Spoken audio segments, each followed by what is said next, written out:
प्रश्न विचारणारी जी मुलगी आहे ती शिक्षिका आहे की डीएड पास झालेली? नाही, बघा असं आहे की अनेक मुलं 2 लाख मुलं ह्याला बसलेली आहेत, बरोबर आहे.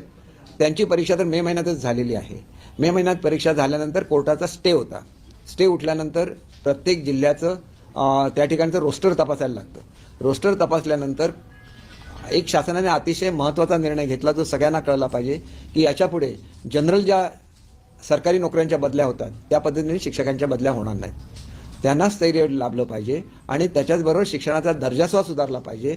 म्हणून त्यांनी जी शाळा सिलेक्ट केलेली आहे तिथं त्यांना काम करण्याचा चॉईस दिलेला आहे. या परिस्थितीमध्ये नव्या मुलांची भरती होण्यापूर्वी ती यादी फायनल व्हायला लागते.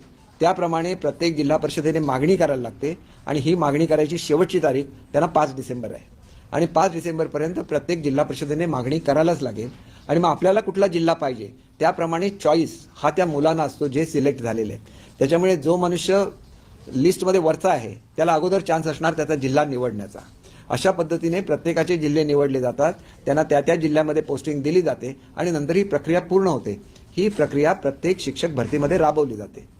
ज्यांना शिक्षकांमध्ये भरती व्हायची आहे त्यांना माहिती आमची परीक्षा झालेली आहे, साईट ओपन झालेली आहेत, त्यांनी जी माहिती भरलेली आहे ती व्हेरीफाय करायची होती ती झालेली आहे आणि ती झाल्यानंतर जिल्हा परिषदा आपापलं जाहिरात देत असतात म्हणजे मला किती शिक्षक पाहिजेत आणि त्याच्यावर इच्छुक मुलाने आपल्या जिल्ह्याचा चॉईस करायचा असतो. तर ती प्रक्रिया 5 डिसेंबरला सुरू होणार आहे. त्याच्यामध्ये नाही इन सर्व्हिस नाही हो. डीएडला बघा आमच्याकडे जे कॅन्डिडेट येतात, कॅन्डिडेट जे सिलेक्शनला येतात त्याला त्यांचं कॅरेक्टर सर्टिफिकेट आम्ही मागवतो. का मागवतो? अहो मुलांनी शिस्त पाळली पाहिजे असं मी त्या मुलीला सांगितलं. ह्याच्यामध्ये काय चूक आहे का? चूक असलं तर तुम्ही मला सांगा. ज्या मुलीला शिक्षक व्हायचं आहे त्यांनी शिस्तीचं पालन करायचं नाही तर तुम्ही मला सांगा शिस्तीचं पालन करायचं नाही, मी ते मान्य करेन. विद्यार्थ्यांचा असा आरोप आहे की शिक्षण मंत्री आम्हाला वेळ देत नाहीये. मग वेळ देत नाहीत कसा? मी तर तिथं गेलेलो होतो. प्रत्येक वेळेला इथं जो आलेला आहे आमच्याकडे समजा आझाद मैदानावर त्या दिवशी उपोषण झालं मी स्वतः त्यांना भेटायला गेलो. तुम्ही दाखवा मला कधी भेटत नाहीत ते. असं आहे की आता तुम्ही गृहीत धरा तुम्ही आमच्या कमिशनरनं मी तुम्हाला हे करायला सांगतो त्यांच्याकडे किती मुलं येऊन बसतात, कशा तऱ्हेने वागतात आणि अशी मुलं जर उद्या शिक्षक झाली परिणाम कशावर? शिक्षण खात्यावर होणार ना. मग त्यांना व्यवस्थित वागण्याचं बंधन नाही आहे का त्यांच्यावर? आणि असं न वागणारी मुलं आहेत त्यांना आम्ही क्वालिफाय करावं का? तुम्ही उत्तर द्या ना. का क्वालिफाय करावं? नियमावली करावी. नियमावली हे बघा बोलण्याबद्दल कोणी हे बघा माझ्याबद्दल बोलण्याबद्दल मी तिला बोललो का? माझं ऐका ना साहेब, माझं ऐका. माझी पत्रकार परिषद चालू होती. आता तुमची माझी पत्रकार परिषद चालू आहे. ह्याच्यामध्ये थर्ड पर्सन येऊन बोलू शकतो का? He is not entitled to speak unless my press conference is over. Press conference संपेपर्यंत ती मुलगी थांबू शकली असती ना. आणि मी एकदा उत्तर दिल्यानंतर तरी थांबता येईल ना. माझी प्रेस चालू आहे, माझी जाहिरात निघालेली आहे, मी उत्तर दिलेलं आहे. तुम्ही म्हणून सांगितलं व्हिडिओ बघा आणि व्हिडिओ बघितल्यानंतर तुमच्या लक्षात येईल की शिस्त ही आणायलाच लागेल आणि तुमचं अल्टिमेट गोल हे बघा त्याच्यासाठी काय करायचं असेल तर मी त्याच्या संदर्भात डिपार्टमेंटकडून अहवाल मागवेन की कशा वेळेला कशा तऱ्हेचे लोक वागलेली आहेत आणि अशी वागत असतील तर त्या मुलांची नोंद घ्यायला लागेल आणि त्यांच्यावर ॲप्रोप्रिएट ॲक्शन घ्यायला लागेल. परंतु मी इथं ॲक्शन घेतलेली नाही आहे. साहेब असं बोललं म्हणजे कोणाचा अपमान झाला का? बोलायला लागतं. तुम्ही तुमच्या मुलाला दाटवत नाही का?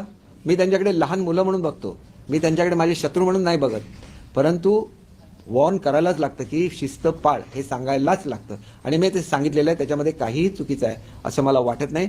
प्रत्येकाने शिस्त पाळली पाहिजे. मला कोणीही भेटू शकतं, माझ्याशी कोणीही बोलू शकतं, परंतु ते कधी बोलावं ह्याला स्वमर्यादा आहे. आता माझी प्रेस कॉन्फरन्स चालू आहे त्याच्यामध्ये येऊन कोणी बोलू शकत नाही. त्यांनी थांबलं पाहिजे. माझे प्रेस कॉन्फरन्स 5 मिनिटात संपते, 10 मिनिटात संपते.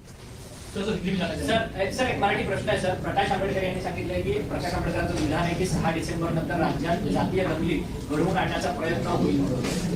नाही बघा ते ज्येष्ठ नेते आहेत त्यांनी काय केलेल्या विधानाबद्दल मी काय बोलणं चुकीचं आहे. तुम्ही त्याच्याबद्दल त्यांना विचारू शकता, मला विचारून काय सांगा.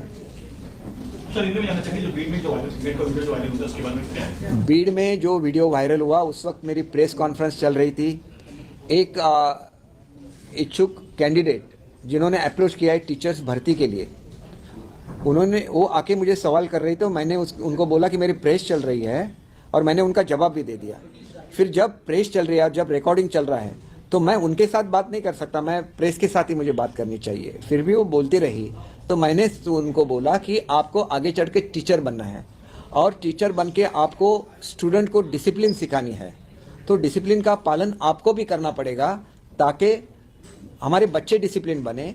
और मेरा अल्टीमेट गोल सिर्फ यहाँ के बच्चे हैं, टीचर्स उनको सिखाने का एक जरिया है, इसीलिए आपको डिसिप्लिन का पालन करना है। हाँ, तो ये बोलना कुछ गलत बात नहीं है, और उसके बाद भी कुछ बोलते रहे तो मैंने उनको बोला कि आप ऐसे ही करते रहेंगे तो इसके बारे में एक्शन लेनी पड़ेगी। और मैंने आज तक किसी पर एक्शन नहीं लिया है, लेकिन ये बर्ताव ऐसे ही होते रहा तो आगे चल के बच्चों का फ्यूचर भी बनाना है, और उसके लिए डिसिप्लिन बिहेवियर तो करना ही पड़ेगा। हर किसी को जो चाहता है कि इस फील्ड में आए तो उसको डिसिप्लिन रहना पड़ेगा।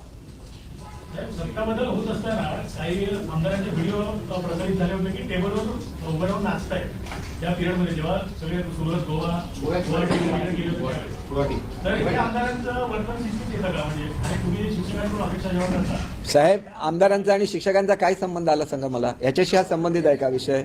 आमदार, माझं एक लक्षात घ्या की मी शिक्षण खात्याचा मंत्री आहे, मी कोणाला सांगू शकतो?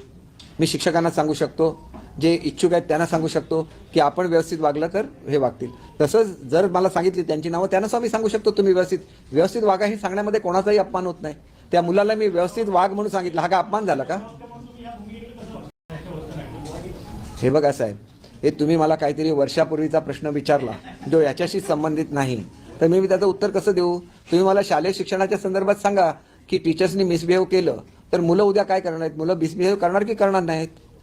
मुळात प्रश्न विचारणं हा गुन्हा नाही आहे, परंतु दुसऱ्याच्या प्रेस कॉन्फरन्समध्ये आपण घुसणं हा निश्चितपणे चुकीची बाब आहे। आणि म्हणून एक गोष्ट लक्षात घेत नाही की ती मुलगी प्रेस कॉन्फरन्सच्या मध्ये आली, हाच ऑब्जेक्शनल पार्ट आहे। तिने मला प्रश्न विचारल्याबद्दल मला कुठलंही ऑब्जेक्शन नाही, मी शांतपणे सगळ्यांच्या प्रश्नाची उत्तरं देऊ शकतो। परंतु मीडियावर जेव्हा प्रेस चालू आहे त्याला मध्येच तुम्ही दुसरे ठेवले तर मग तिने सुद्धा त्याचा फायदा घेतला पाहिजे आणि सिलेक्ट झालं पाहिजे। मी काय हे सांगितलेलं नाही आहे की तू मला प्रश्न विचारल्याबद्दल तुला हे करतो। मुळात तुम्ही एक गोष्ट लक्षात घेत नाही की प्रेस कॉन्फरन्समध्ये कोणीतरी मध्ये येऊन असं वर्तन करणं योग्य आहे की अयोग्य आहे, याचं मला तुम्ही उत्तर द्या। प्रोसेस चालू आहे ना, प्रोसेस चालू असल्यानंतर सॅटिस्फाय झालं पाहिजे की प्रोसेस चालू आहे म्हणजे त्यांना न्याय मिळणार। प्रोसेस आज शाळा सुरू झालेल्या आहे आणि तुम्ही आता यानंतर आरोग्यासंदर्भातले खूप चांगले उपक्रम सुरू करताय। माझी शाळा सुंदर शाळा सुद्धा आलो तुम्ही लवकर उपक्रम सुरू करा, त्या संदर्भात काय? हे बघा, मी जे अनेक चांगले उपक्रम चालू केलेले आहेत त्याच्यामध्ये माझी शाळा सुंदर शाळा हे मुख्यमंत्री महोदयांचं एक ड्रीम प्रोजेक्ट आहे। दुसरी गोष्ट लक्षात घेतली पाहिजे की ज्या दत्तक शाळेच्या बद्दल आपण बोलता, आपले सगळ्यात जास्त मार्क्स कट कशामध्ये होतात? आपण 1 नंबरवर ज्याला भारतामध्ये यायचं म्हणतो त्यावेळेला जे इन्फ्रास्ट्रक्चर आहे शाळांचा, ह्याच्यामध्ये आपल्याला फक्त 35% गुण मिळतात। याचं कारण काय आहे? आपण शाळांची संख्या खूप वाढवली मागच्या काळामध्ये, आणि त्या मेंटेन करण्याएवढे पैसे हे जिल्हा परिषदांकडे नसतात, आणि CSRचे पैसे हे NGOंकडे जातात आणि ते शिक्षकांचं ट्रेनिंग किंवा अन्य बाबीवर खर्च करतात। हेच पैसे जर मुलांच्यासाठी असलेलं शाळांचं इन्फ्रास्ट्रक्चर सुधारण्यासाठी खर्च झाले तर आपण भारतामध्ये पहिल्या क्रमांकावर येऊ शकतो। हा एक भाग झाला, आणि मुलांना चांगल्या सुविधा मिळू शकतात। आणि त्याच्यामुळे लक्षात घेतलं पाहिजे की मुलं हे केंद्रबिंदू आहे। म्हणून 5 तारीखला आम्ही वाचन, आमचं जे हे अभियान आहे त्याची सुद्धा सुरुवात करतोय, ॲडॅप्ट स्कूलची सुरुवात करतोय। त्याच्यामध्ये अनेक गोष्टी ज्या नव्याने महाराष्ट्रामध्ये सुरू करतायत ह्याची सगळ्याची सुरुवात आम्ही 5 तारीखला करतोय।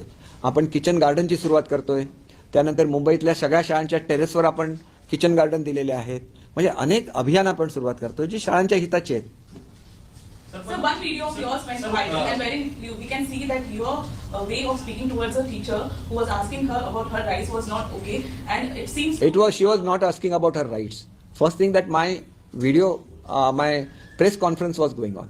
Anybody who wants to talk to me should wait for that press conference to be over, and that is not a discipline. The one who wants us to enter into a divine profession like teacher must follow the discipline. That is what I told her, and which is not wrong, because I want to make the future of my young students, and there I want disciplined teachers only. So one must follow the discipline. And what is wrong in saying that you will have to follow the discipline? Is it insulting? When you are doing something wrong, entering somebody's press conference and asking a question where there was every possibility of waiting for another 5 minutes. As soon as the press conference would have been over, I would have given answers to all her questions, and kindly go through my press. Clearly I have mentioned that you have to make the future of the students, there you have to follow the discipline. so discipline की बात सही है, पर वो एक desperation भी दिख रहा था उस लड़की का, क्योंकि वो 5 साल से वेट करी थी और आप मंत्री है तो उनको उतना अप्रोचेबल एंगल पता नहीं होगा, इसी की वजह से शायद ऐसे उन्होंने अप्रोच किया। ये नहीं लगता कि ये नहीं देखिए मेरे पास जो भी आता है उसको मैं मिलता हूँ, सारी इन्फॉर्मेशन मैं बहुत कामली देता हूँ। उनको भी मैंने बोला था कि लिंक ओपन हो गया, इसलिए मैंने बोला कि you see the video, you will find that I have answered her. In spite of that, she keeps on asking me questions. She could have waited. I told her that also. Shraddha and Saburi is a part of our Bhumi, Maharashtra. So you must have the patience and you have to keep faith also. When the site is open, that means the process is on. And I cannot discuss when my press is going on. She will have to wait till the press is over. So whatever I told her was to follow the discipline and which is correct as per my judgment. Sir, शाळेचा दर्जा सुधारलेला तर भारतामध्ये तर महाराष्ट्र तर पहिल्या क्रमांकावरती असेल दत्तक योजनेच्या संदर्भातच प्रश्न आहे. पण मात्र एक शिक्षकी आणि 2 शिक्षकी ज्या शाळा आहेत त्याचे एकत्रीकरण तर एक शाळा आता बनवण्याचा तर काही या दत्तक योजनेत बघायला मिळतं. नाही. विद्यार्थी तर पाय चालतील कशी अतिदुर्गम भागात? एक गोष्ट लक्षात घ्या की दुर्गम भागातली एकही शाळा बंद होणार नाही आहेत, फर्स्ट ऑफ ऑल. आणि दुसरं, ज्या ठिकाणी विद्यार्थ्यांना दुसऱ्या शाळेमध्ये जायचं असेल त्यांना आम्ही ट्रान्सपोर्टेशन प्रोव्हाइड करतो, त्यांना आम्ही ट्रान्सपोर्टेशनचा भत्ता देतो. त्याच्यामुळे हे काय सांगितलं जातं हे चुकीचं आहे. मुलांना त्या ठिकाणी ट्रान्सपोर्टेशन पुरवण्याची जबाबदारी ही शासनाची असते आणि त्याच्यामुळे एकदम जी लहान मुलं आहेत त्यांच्यासाठी उलटं तर जादा स्कूल्स ओपन होणार आहेत प्री प्रायमरी म्हणून. कारण ज्या ठिकाणी ही मुलं अंगणवाडीमध्ये जातात त्याच ठिकाणी आम्ही त्यांना प्री प्रायमरी स्कूल्स देतोय. मग त्याच्यापेक्षा मोठी मुलं जर स्वतःच्या खर्चाने शहरामध्ये जाऊन चांगल्या शाळेमध्ये जात असतील तर मग ह्या शाळांनी सुद्धा मुलांनी चांगल्या शाळेमध्ये शिकावं, एवढंच आमचा उद्देश आहे. आमचा कुठल्याही शाळा बंद करण्याचा कुठलाही उद्देश नाही. तुमची आणि राणेंची भेट झाली, राणे साहेबांची भेट झाली आणि तुमची राणे साहेबांसोबत भेट झाली, काही काम वगैरे काही? आणि हे इंटरेस्टिंग आहे बघा, माझी राणे साहेबांची भेट झाली ते डीएड जे युवक आहेत ज्यांना शाळेमध्ये चान्स मिळालेला नाही भरतीमध्ये त्यांच्यासाठी काय करायचं ह्याच्यासाठी माझी भेट झाली. म्हणजे आम्ही विद्यार्थ्यांचा एवढा हे ठेवतो, विद्यार्थ्यांबद्दल एवढी आपुलकी ठेवतो आणि त्याच विद्यार्थ्यांनी वाटेल तसं वर्तन केल्यानंतर त्याची बातमी बनते, हे सगळं कॉन्ट्राव्हर्शियल आहे. त्यांना विचारा माझी चर्चा झाली की नाही. आणि ती मुलं ज्यांना चान्स मिळू शकला नाही परंतु डीएड झाले त्यांना दुसऱ्या कुठल्या सिस्टममध्ये ॲब्झॉर्ब करता येईल का ह्याच्याबद्दल माझी चर्चा त्यांच्याशी झालेली होती. त्याच्यामुळे आम्ही मुलांबद्दल एवढी आपुलकी ठेवतो आणि मुलांनी असं ॲरोगंट बिहेवियर करावं हे कुठेतरी चुकीचं आहे.